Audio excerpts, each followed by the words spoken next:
This cop went undercover in a wheelchair to catch thieves. What he witnessed left him in tears.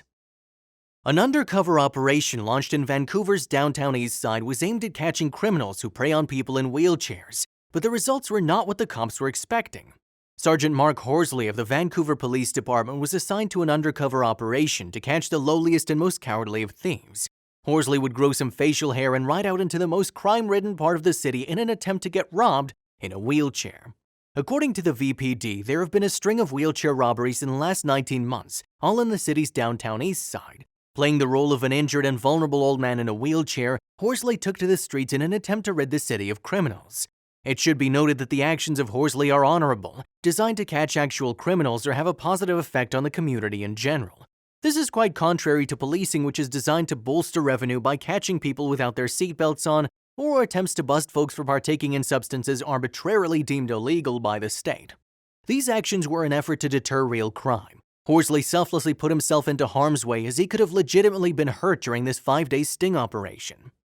"My boss tied a pork chop around my neck and threw me into a shark tank," Horsley said. However, what happened once Horsley got into position was entirely unexpected. The VPD's plan to catch the vile scum who'd rob an old man in a wheelchair backfired. According to the Ottawa Citizen, in 5 days of undercover work from his wheelchair with loot hanging from a fanny pack for all to see and perhaps snatch, and after more than 300 contacts with people, Horsley made not a single arrest. People wanted to give him things instead. Passers-by insisted on dropping coins into his lap.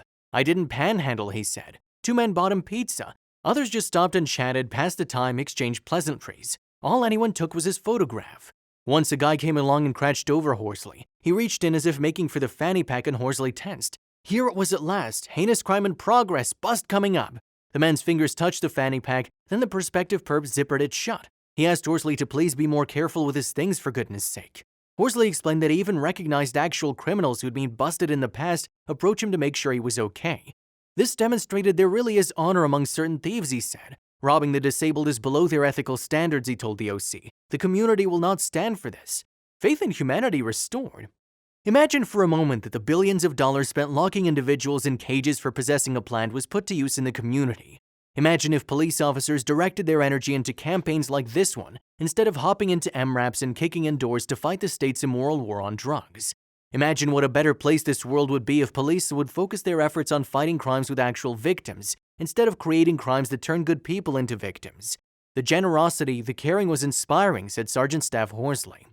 "The community accepted me very quickly as being one of theirs," said Horsley in a media release. While the project didn't result in the arrests that were expected, officers were reminded of the kindness of those who make the downtown east side their home. As part of his act, Horsley also told everyone he met that he couldn't count. Still, no one took advantage of his vulnerability, the officer said. "Not one person shortchanged me," he said in the YouTube video. "The generosity and the caring was inspiring. This community has soul." Another kind moment. Having been with the Goldsboro Police Department in North Carolina for the past 9 years, Officer Michael Rivers has come to know the faces of the homeless in his community. But Wednesday, he came upon a homeless woman he'd never seen before, and her shirt caught his eye. It read, "Homeless, the fastest way of becoming a nobody."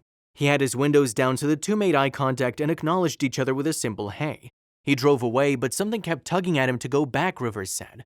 "God put it on my heart to get her lunch," the 29-year-old officer told CNN. "So I turned around and I asked her, 'Hey, did you eat today?' And she said no. So he grabbed pepperoni and cheese pizzas from a nearby pizza shop and sat down on the grass next to her.